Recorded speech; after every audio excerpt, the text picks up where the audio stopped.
Seja bem-vindo a mais um EBDrops, o podcast do Capacitar, que é o Centro de Estudos Bíblicos da Igreja Batista de Vila Euro. Episódio 67 entrando no ar agora. Eu sou o Lucas e eu sempre imaginei que esse negócio de zumbi não era muito de Deus, até ler o livro de Gálatas. Olá, queridos, aqui é o Adelson falando. Um prazer estar com vocês em mais esse episódio do EBDrops. Vai falar sua frase, Adelson? Opa, lembre-se, viver a graça de Deus é o único caminho para a salvação. É isso aí. A gente falou bastante sobre a graça, inclusive, no episódio passado, né? A gente não estava aqui, né, Adelson? Mas É o verdade. Alexandre e a Tog conversaram bastante a respeito da graça. Foi um episódio muito legal. Se você não ouviu, volta lá e ouve. Porque também foi o primeiro episódio da nossa nova série, a série que se chama As Sete Verdades Capitais. A gente está estudando a partir do livro de Gálatas, 7 verdades sobre a cruz que estão lá na carta do apóstolo Paulo aos Gálatas. E a gente tem tido essa experiência muito legal. No episódio passado nós falamos a respeito da primeira verdade, que é a respeito da graça, e hoje nós vamos falar mais duas verdades. Então hoje a gente vai dar uma pincelada no episódio 2 e no episódio 3. Essa é uma série diferente das nossas séries de estudo normal sobre os livros da Bíblia que a gente tem feito aqui no EBDrops, né? Em que a gente estuda o livro de forma mais abrangente, capítulo a capítulo. Aqui a gente vai passar por todos os capítulos, mas a gente está pegando as 7 verdades que nós encontramos sobre a cruz no livro, na carta, na verdade, do apóstolo Paulo aos Gálatas. Então não é um estudo exaustivo, né? A gente não vai falar sobre todo o capítulo, mas a gente vai se concentrar em alguns versículos. E eu queria já começar perguntando para você, Adelson, qual que é, então, a segunda verdade sobre a cruz de Cristo que nós temos na epístola de Paulo aos Gálatas? Lucas, nós vamos justamente falar sobre essa experiência, né? Que seria a cruz e a experiência, e na verdade, o que nós aprendemos aí é que justamente a vida cristã ela só pode ser vivida através da graça de Deus. A salvação em Cristo, ela vem apenas pela graça, ela não vem de mérito humano, né? Não existe outro critério para a salvação do homem a não ser a graça de Deus. E aí é interessante a gente começar lá, né? No capítulo 2, nós vemos uma experiência interessante, onde Paulo, ele pega ali 2 companheiros, Barnabé e Tito, e vai para Jerusalém. E por que que Paulo vai lá para Jerusalém? Porque, na verdade, ali haviam pessoas que estavam começando, né, judeus convertidos já ao evangelho, mas que queriam impor, né, ali as pessoas que estavam naquele lugar, que toda pessoa que se convertesse, ela deveria, além de se converter ao evangelho, ela deveria praticar, né, toda a lei judaica. E, na verdade, Interessante, né, Adel? Só fazer um comentário interessante lembrar que a gente está falando da carta aos Gálatas, que ela é a primeira carta do apóstolo Paulo. Então a gente está falando de um escrito ainda bastante recente, o cristianismo ainda muito efervescente e ainda muito recente, na verdade, né? Toda essa estruturação da religião cristã, digamos assim, ela está acontecendo. Então essa dúvida, né, dos cristãos judeus de se deveria se continuar com os ritos judaicos, com as práticas judaicas, se deveria continuar com essas práticas ou não, tudo isso ainda estava muito efervescente ali naquele momento, né? exatamente, Lucas. E aí Paulo sai justamente com Barnabé e com Tito, chega lá, né, para também se encontrar com os outros apóstolos. E na verdade o que acontece? Ali Paulo temendo, né, que essa questão trouxesse divisão para a igreja, ele se reúne, né, com os outros apóstolos. E aí nós, digamos assim, enxergamos que Paulo, na verdade, leva Tito até mesmo como exemplo de uma pessoa que era gentil, convertida e que tinha uma vida realmente dentro do que a palavra de Deus ensina. E ali Tito serve como um exemplo de que a graça de Deus realmente traz transformação e traz salvação para a vida do homem. E aí, naquele encontro, eles então fecham que realmente a salvação é pela graça. Todos os apóstolos concordam, né? E aí, digamos assim, esse ponto é quebrado, né? Não existe mais dúvidas de que realmente a salvação ela é pela graça. Não que, né, os apóstolos ou o próprio Paulo estivessem desprezando a lei, não, né? Nós vemos que o próprio Cristo nos fala que a lei, ele veio para cumprir a lei, né? A lei é um complemento, é uma necessidade, mas a lei, na verdade, ela simplesmente serve para mostrar, né, que nós, pela nossa própria condição, não temos maneira de se salvar através da lei, porque na verdade a lei existe para parametrizar os nossos comportamentos, mas na verdade todos nós em algum momento transgredimos a lei, né? Vamos dar um exemplo muito simples, né? A lei fala que nós não devemos cobiçar. Quem nunca na vida não cobiçou algo, né? Ou a lei também nos coloca como primeiro mandamento: amarás o Senhor teu Deus de todo o teu coração. Será que temos amado realmente o Senhor com todo o nosso coração, esquecida todas as demais coisas? E em Então, todo o assim, tempo, né, Adelson?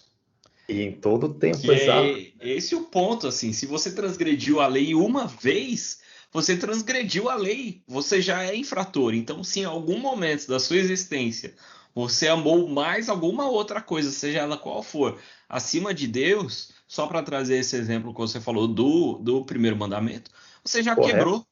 E o próprio exato, apóstolo Paulo ele vai falar, né? Se você quebrou um mandamento, você quebrou toda a lei. Não, não é assim, ela é indivisível. Se você quebrou, tá quebrado, cara.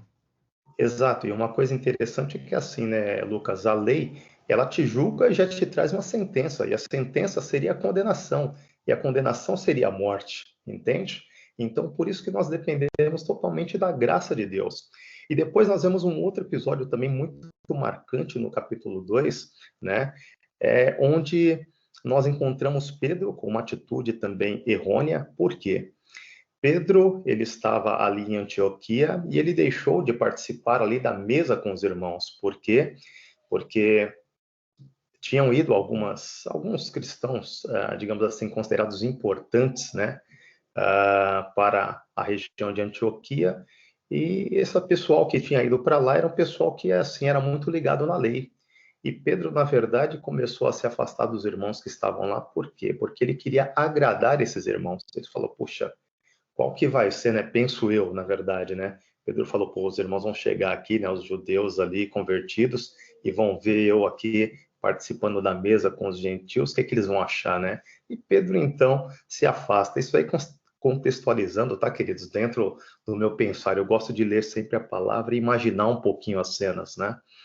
E aí Pedro então se afasta desses irmãos e o que acontece? Paulo, sabendo da situação, ele chega e repreende a Pedro. Fala, puxa, é como se ele trouxesse a memória de Pedro, né? Pedro, nós já não conversamos há pouco tempo atrás lá em Jerusalém, né? Não definimos que a salvação é pela graça, não chegamos nesse consenso dado por Deus. Lá em Atos você não teve o sonho lá onde Deus te mostrou, né, sobre os alimentos impuros e já tinha te ensinado, né, que tudo vem pela graça? Esse episódio de Pedro, cara, ele é muito legal da gente pensar, porque Pedro, somos todos Pedro, né?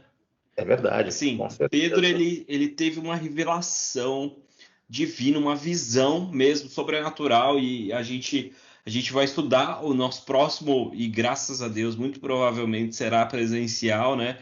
Mas o nosso próximo estudo será no livro de Atos, né? Quando a gente vai Oh, falar sobre os maravilha. improváveis depois de Cristo. E então eu estava lendo recentemente esse episódio de Pedro. E ele tem ali uma coisa totalmente sobrenatural e espiritual. Ele tem essa visão. Ele é orientado, ele é levado até a casa do oficial. Ele experiencia tudo de Exato, Deus trazendo a graça exato. para os gentios. E, cara, ele sempre volta, ele sempre cai. Aí tem o Concílio de Jerusalém, que é esse que você acabou de explicar. De novo, eles falam: não, meu, é isso mesmo, a graça é para todo mundo, a gente não precisa mais seguir essa. ideia, eles não precisam ser judeus para seguir os costumes judeus para serem cristãos, né? O próprio Espírito já deu a graça sobre eles, o próprio Espírito foi derramado sobre eles. E mesmo tendo todas essas experiências, ele ainda continua caindo, cara. Eu sou muito Pedro.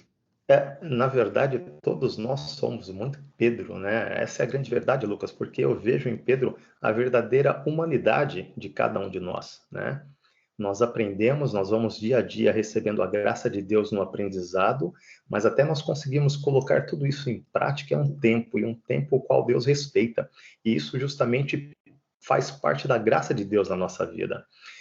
E uma coisa interessante é que aí Pedro é exortado por Paulo, e nós vemos aí, né, que, puxa, Pedro era um dos fundadores da igreja, então isso nos mostra que todos nós estamos sujeitos, independente de, digamos assim, né, de hierarquia, todos nós podemos cair. Mas ali, uma coisa que eu acho interessante também é que Paulo exorta ele dentro da palavra, não é apontando o dedo, mas é fazendo ele refletir sobre aquilo que a palavra ensina, sobre aquilo que eles já tinham refletido e mostrando que justamente a graça de Deus. E aí Pedro se pega e compreende, né, que a salvação é pela graça, né? Cristo, ele, digamos assim, cumpriu toda a lei e através desse cumprimento, né, ele faz com que nós sejamos justificados. Então, hoje, quando o Senhor olha para a minha vida, para a vida do Lucas, ele nos vê o quê? Justificados por Cristo, porque nós aceitamos isso, aceitamos esse presente da graça de Deus, da salvação em Cristo. Então, isso faz com que eu e o Lucas cumpramos a lei, o quê? Através de Cristo. E aí, uma coisa que eu acho interessante, né, é justamente ali do verso 19 ao 21, que eu vou até citar para os irmãos, porque a palavra nos fala assim: porque eu, mediante a própria lei, morri para a lei, a fim de viver para Deus. Estou crucificado com Cristo. Logo, já não sou eu quem vive, mas Cristo vive em mim. E esse viver que agora tenho na carne, vivo pela fé no Filho de Deus, que me amou e a si mesmo se entregou por mim. Não anulo a graça de Deus, pois, se a justiça é mediante a lei, segue-se que Cristo morreu em vão. Então, por isso que Paulo pode declarar isso com muita propriedade, né? Ele não vive mais, né? Ele está morto. Ele morreu o quê? Para a lei humana, É um né? morto-vivo, né? É um zumbi. Exatamente. Esse é o verdadeiro The Walking Dead, É né? exato, cara, é isso aí. Porque ele está justamente, né, vivo, mas morto. Morto para quê? Para a lei, para aquilo que a lei trazia de pesado, de julgar, de condenar. Não que ele vai deixar de cumprir a lei, porque a pessoa que nasce em Cristo, sim, ela vai andar na lei, por quê? Porque ela vai viver uma vida agradável a Deus, mas ela não vai ter o peso da lei nas suas costas. Porque Cristo dá graça a cada dia para que você possa cumprir cada mandamento. A palavra fala que o Senhor não coloca sobre nós um fardo que nós não possamos suportar, porque o Espírito Santo vai te capacitando dia a dia. Esse aprendizado que Pedro teve, né, como o Lucas mesmo mencionou, poxa, o cara aprendia, caía, mas ele se levanta de novo. Então, isso é o mover de Deus na nossa vida, a graça de Deus que vai nos fazendo crescer. E por isso que nós morremos para a lei, né? Estamos crucificados com Cristo. Então, imagine isso, né?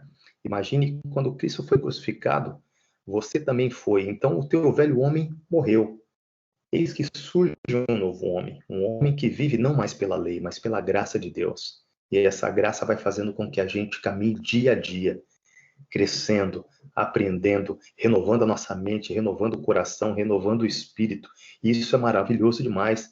E por isso que ele fala que a vida que agora ele vive na fé do Filho de Deus. Porque é só crendo em Jesus que nós conseguimos fazer isso, que nós conseguimos caminhar dessa maneira. E isso é tremendamente. Ele fala, porque o Senhor, né, ele me amou e se entregou por mim. Ou seja, Cristo pagou a pena, Cristo cumpriu a lei para que nós hoje tivéssemos liberdade. E esta é a grande graça de Deus. Você não está preso mais a nenhuma lei. A graça de Deus alcançou todos os povos, né? O branco, o negro, o índio, o asiático, basta que você aceite o presente, né, de salvação que vem de Deus. E ele dá para todo aquele que aceita ele como Senhor e Salvador da sua vida. Esta é a graça do Senhor, que não está presa a uma cultura, não está presa a um idioma, não está preso a um lugar, não está presa a uma etnia, mas ela se estende a todo o mundo. E isso é maravilhoso demais. Então, viva debaixo desta graça. Tenha essa experiência como Paulo teve, como Pedro teve, né? Realmente deixe essa cruz fazer parte da sua vida. Não uma cruz que te condena, mas a cruz que traz vida. É exato isso, né, cara? É essa experiência que você falou da cruz. Entender cognitivamente que Jesus morreu por mim, que ao terceiro dia ele ressuscitou e agora está no céu e que um dia vai voltar, isso é muito simples de se entender. Agora, viver a experiência da cruz, você matar a sua carne, você realmente dizer, né? Poder dizer, como Paulo disse, né? Essa experiência do morto-vivo. O meu eu que vocês conheceram, esse já está crucificado. Quem vive agora não sou mais eu. Agora a vida que eu vivo em Cristo Jesus. E é por isso que não há mais condenação, né? Trazendo Romanos aqui, Gálatas e Romanos o tempo inteiro batendo bola, né? Ligados, né? Totalmente. É por isso que já não há mais condenação. Para quem? Para quem está em Cristo Jesus, para quem vive, para quem experiencia a morte de Cristo na cruz. É necessário que a gente tenha uma vivência, o cerimonial da ceia, ele nos traz essa lembrança. Ele existe, né? O cerimonial da ceia existe para que a gente realmente se lembre disso, né? Que Cristo morreu, que ele teve o seu corpo partido e que agora eu faço parte daquele corpo. Aquele corpo é o meu corpo. Eu faço parte do corpo de Cristo, o corpo que foi morto e ressurreto. E por isso que eu posso viver uma vida que é uma vida parecida com a vida de Cristo. Não é fácil. Por quê? Porque todo dia, a todo momento, a gente precisa viver. A experiência da cruz, ela não é uma coisa que foi falado um dia lá numa pregação que você ouviu, entendeu, chorou, levantou sua mão, falou, eu aceito e pronto, e acabou. Ela precisa ser uma experiência diária, cotidiana, que acontece em vários momentos do seu dia, quando você olha e fala, cara, por causa de Cristo Jesus, eu vou dizer não para isso, eu vou negar a mim mesmo, eu vou mortificar a minha carne, mortificar o meu desejo pecaminoso, né? Porque quando fala carne, a gente fica naquela dualidade, né? De tipo, do prazer, coisa e tal. Não é disso que a gente está falando. Estou falando que eu vou matar a minha inclinação pecaminosa, a minha inclinação para o mal, todos os dias, para que a beleza, a bondade, a superioridade de Cristo esteja sobre mim. Isso que é a experiência da cruz, né, cara? Exato. E uma coisa interessante, Lucas, é sempre lembrarmos que a cruz é um dos símbolos do cristianismo e ela tem todo sentido porque nós sempre olhamos para a cruz vazia, porque Cristo ressuscitou e ele nos, digamos assim, impulsiona cada dia para essa ressurreição, ou seja, essa nova vida que existe dentro dele, né? Uma vida onde dia a dia eu vou aprender um pouco mais e vou me aproximando mais da semelhança com o meu mestre, que é o próprio Jesus Cristo. E isso é maravilhoso demais, cara. Por isso que a palavra nos ensina que o cristianismo é uma novidade de vida. Porque a cada dia você vai aprendendo um pouco e se assemelhando um pouquinho mais com Jesus. Eu não estou falando que isso é simples, tá? Mas este é um processo, né? É o processo de santificação. A cada dia tem que morrer um pouquinho do velho Adelson, do velho Lucas, e eu estar um pouco mais assemelhado com o Cristo, meu mestre, né? Porque ele realmente é o padrão para que nós alcancemos a estatura de varão perfeito. Então não se esqueça nunca disso. É isso aí, cara. Então a gente tem a primeira verdade, que é a verdade da graça, né? A cruz nos revela a graça. A segunda verdade é a experiência da cruz, a experiência que nós temos na cruz de Cristo. E a terceira verdade é uma que eu fiquei muito feliz de cair comigo, inclusive, porque é algo que eu amo, que vai falar a respeito da pregação da cruz. E não é, quando a gente fala de pregação, a gente fala, putz, é coisa de pastor, é coisa de seminarista. E não é. É tanto a pregação da nossa vida, a pregação da nossa existência, a pregação de nós como cristãos, como aqueles que estão de fato preocupados em viver essa nova vida em Cristo Jesus, e também essa terceira verdade que Gálatas nos apresenta, ela também nos ajuda a ter critério na hora de nós avaliarmos aquilo que nós temos ouvido, a quem nós temos emprestado os nossos ouvidos. Hoje em dia o evangelho ele está extremamente bagunçado, extremamente assim multifacetado. E muitas vezes a gente não sabe quem está falando a verdade, se só porque a pessoa fala bonitinho, porque tem uma musiquinha de fundo, uma luz legal, a gente acaba sendo levado muitas vezes pela própria retórica da pessoa. E aqui no livro de Gálatas a gente vai ter um critério que é o critério da pregação da cruz. Exatamente. Uma coisa interessante, Lucas, é justamente o que você colocou, né? Hoje em dia a gente tem ouvido muita coisa, né? Hoje em dia a igreja muitas vezes tem se permitido, né? Ou se contextualizar demais, né? O que eu quero dizer? Perde-se os parâmetros da palavra, ou se contextualizar de menos, ou seja, extremamente resistente, ficar presa na lei lá do antigo. E Deus, na verdade, nos chama para um Posso só fazer um equilíbrio. comentário nisso que você está falando, cara? Por Eu vou favor. dizer que a gente não fica nem preso no judeu, a gente fica assim muito preso na lei, mas a tendência de nós evangélicos é ficarmos presos ao século XVI, né? A revolução, a reforma protestante. Então, muitas vezes as nossas igrejas estão ali, são ótimas igrejas que respondem a todas as perguntas que existiam no século XVI, não no século XXI, né? É verdade, é verdade. Isso é um grande problema hoje em dia. E, na verdade, a gente só vai conseguir realmente superar isso através do conhecimento da vivência da palavra e usando o que? A graça de Deus, né? Nós vemos que no capítulo 2 ainda, nós podemos aprender o quê, né?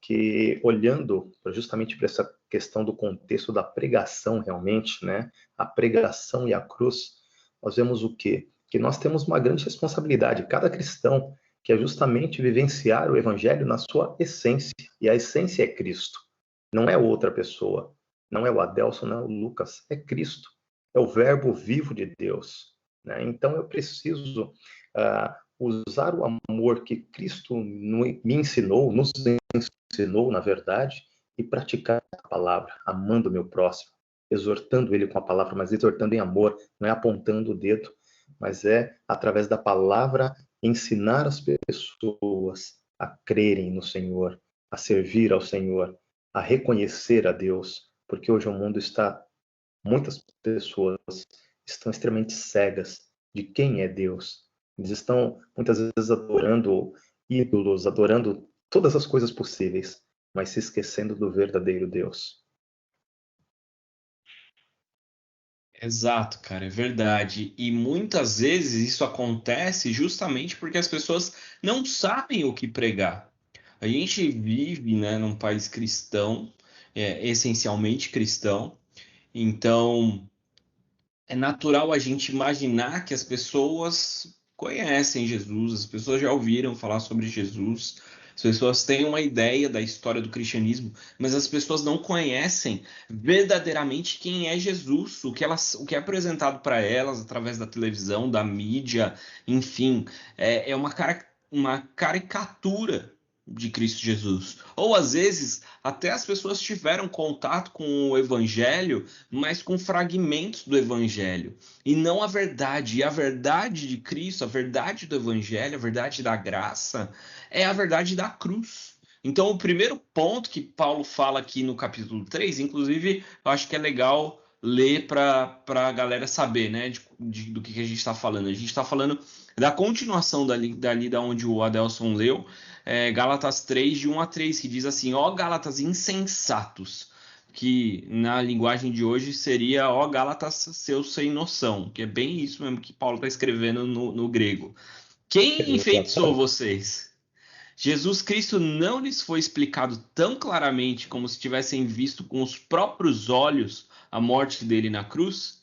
Deixem-me perguntar apenas uma coisa: vocês receberam o Espírito porque obedeceram à lei ou porque creram na mensagem que ouviram? Será que vocês perderam o juízo, tendo começado no Espírito porque agora procuram tornar-se perfeitos por seus próprios esforços. Eu li na Nova Versão Transformadora, né? E é isso aqui que Paulo está falando, é isso que Paulo está trazendo para os Gálatas. A primeira coisa, aquilo que a gente deve considerar acima de tudo, é pregar e pregar a cruz. Então, o primeiro ponto que você precisa, que você deve, acima de tudo, avaliar e mostrar para as pessoas quando você estiver intencionalmente querendo pregar o evangelho, não é falar, cara, da salvação, que Deus está preparando um lugar, falar dos aspectos positivos do evangelho. Isso é importante, tem todo o seu papel, claro, mas é preciso dizer, nós somos pecadores, nós somos condenados por Deus, só que essa condenação ela já caiu sobre Cristo Jesus. A pregação da cruz ela é essencial, é necessário que a gente proclame a cruz. E não só proclamar a cruz, mas proclamar, desculpa, a cruz de uma forma que seja visível para a pessoa. É isso que Paulo está falando aqui no capítulo 3, versículo 1, né? Que ele, quando ele pregou o evangelho de forma que ele, como se eles tivessem visto claramente, com os próprios olhos, a morte de Cristo na cruz. Eu acho muito legal, assim, quando a gente tem a oportunidade de ver, né? Os aspectos do evangelho. Eu estou vendo aquela série The Chosen, quem ainda não assistiu, assista. Ela só existe no aplicativo, você tem que baixar o aplicativo do The Chosen, mas é uma série muito legal que fala sobre a vida de Jesus através do olhar dos discípulos. E é muito legal você olhar, por exemplo, tem um capítulo lá que é o capítulo que fala sobre o chamado de Tomé.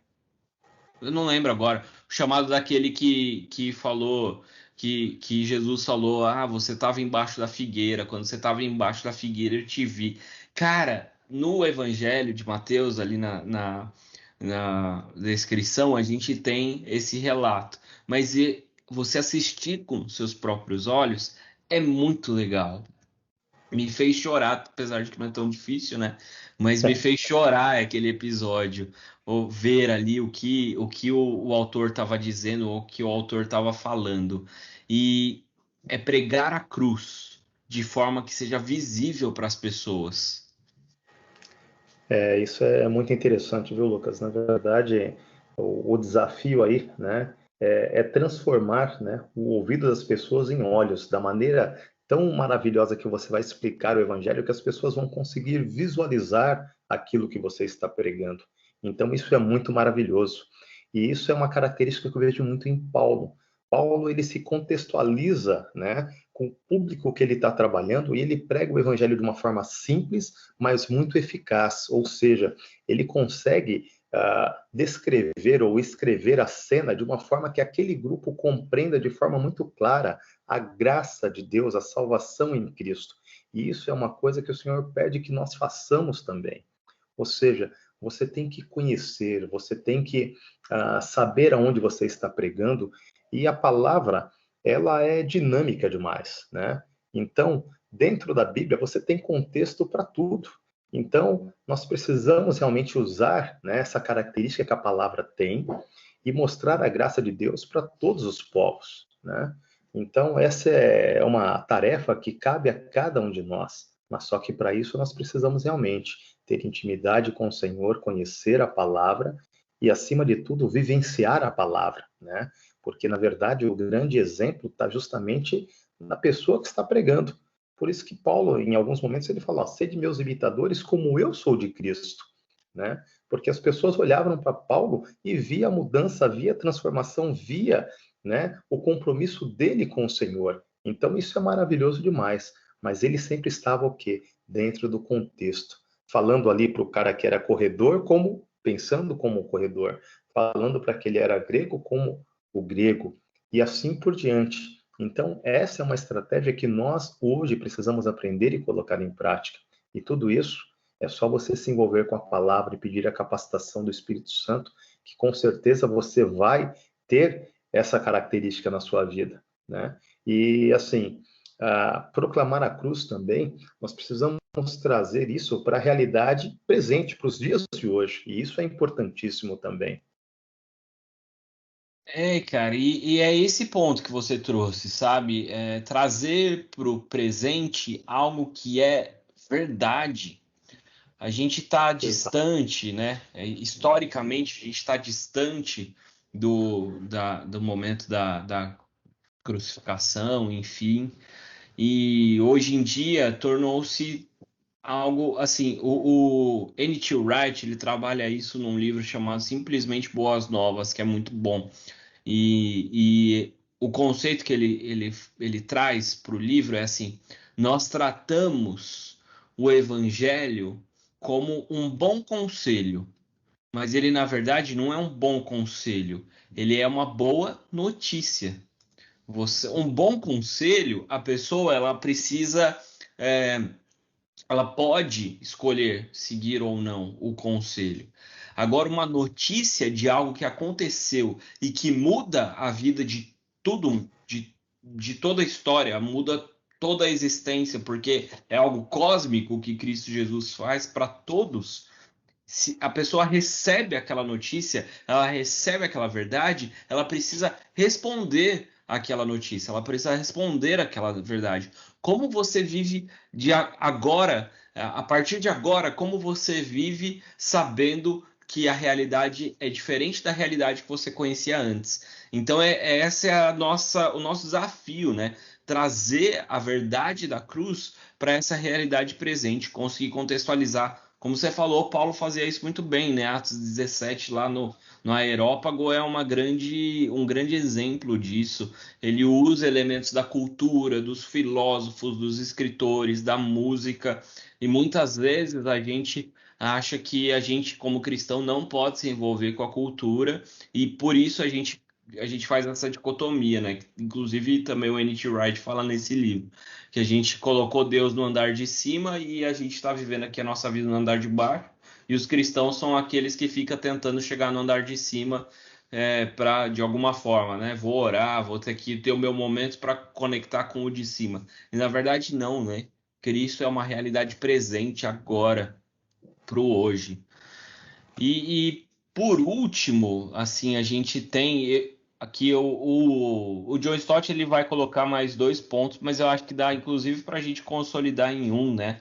Nessa terceira grande verdade, né? A gente já falou que essa verdade é pregar o evangelho e pregar esse evangelho de uma forma visível para uma realidade presente e inclusive esse contextualizado, esse presente contextualizado e que vai demonstrar a nossa fé, que nós cremos nisso, que a gente não tem só um conceito, que a cruz não é só uma filosofia, que o cristianismo ele não é só uma ideologia, mas ele é objeto da nossa fé pessoal. A gente coloca, a gente deposita a nossa confiança em Cristo, que tem a ver com isso que eu acabei de falar, inclusive, né? Quando você responde a essa boa notícia, a essa notícia que você recebeu, você precisa viver de forma diferente porque você entendeu que a realidade agora é outra, né? Então é viver com Cristo, o nosso Salvador, crucificado e ressurreto. Isso tem que mudar o nosso jeito de viver. Exatamente, Lucas. É impossível, né, você conhecer a Cristo e permanecer da mesma forma. Eu sei que durante a nossa caminhada nós temos, infelizmente, às vezes os nossos altos e baixos, mas o fato é, eu tenho que dia a dia aprender um pouco mais de Cristo. E isso tem que ser expresso na minha vida de alguma forma, só que de uma forma prática, né? Eu não posso dizer que sou um cristão e continuar sempre com a mesma atitude, sempre errando na mesma pedra. É o que nós falamos, o erro na vida do cristão, ele tem que ser justamente um acidente. Mas a cada dia eu tenho que buscar o quê? Me revestir da nova criatura em Cristo. E eu não devo ser uma pessoa legalista nunca, mas eu devo viver realmente através da graça de Deus e ministrar essa graça também na vida das outras pessoas. Porque se Deus nos concede a sua graça, por que não também demonstrarmos esta graça e partilhar desta graça com as pessoas que estão à nossa volta? Isso é algo que nós precisamos pensar dia a dia, meus queridos, né? Então nós precisamos viver este evangelho, o evangelho da verdade, o evangelho da graça de Deus, que traz transformação, que traz prática, que traz mudança de mente e de vida, e isso tem que ser diariamente. É para isso que Paulo está nos chamando. E é esse evangelho que vai glorificar ao Senhor, nosso Deus, né? Então, que isso realmente seja desafio para a nossa vida, que isso seja combustível que nos motive dia a dia a buscar nos envolver mais uns com os outros e principalmente mais ainda com o Senhor, e para que possamos realmente adorá-lo de uma forma verdadeira e intensa. É desta forma que nós vamos ser transformados e vamos poder edificar a vida uns dos outros e realmente sermos uma comunidade cristã onde haja a graça de Deus transformando cada vida. Porque Deus usa a vida do Lucas para trabalhar na minha vida e eu espero que o Senhor também use a minha vida para trabalhar na vida do Lucas e assim a gente vai se espalhando pela igreja como um todo e pela comunidade e pela nação. Essa é a grande verdade. É esse evangelho que Paulo está falando, o evangelho prático, que não fica apenas na teoria, que manifesta a graça de Deus e que vive a graça de Deus. O evangelho que traz impacto na sociedade. Amém. É exatamente isso, cara. É, Foi uma bênção, foi muito legal conversar contigo, Adelson, sobre Amém, Lucas. o livro de Gálatas. Estamos aí aprendendo bastante a respeito da cruz de Cristo Com nesse certeza. livro. No próximo episódio, nós vamos entender a questão substitutiva, que a cruz é substitutiva, e também tudo isso que a cruz traz, que o Adelson acabou de falar, ela também traz todas essas coisas positivas, mas ela traz coisas negativas também. A cruz traz perseguição. E eu vou te dizer, se você não está sendo perseguido, e não é aquela perseguição, eu já tô falando do episódio que vem, né? Eu vou parar aqui, vou Vamos deixar. segurar um pouquinho, Lucas. Vamos segurar, deixa pro próximo. Exato.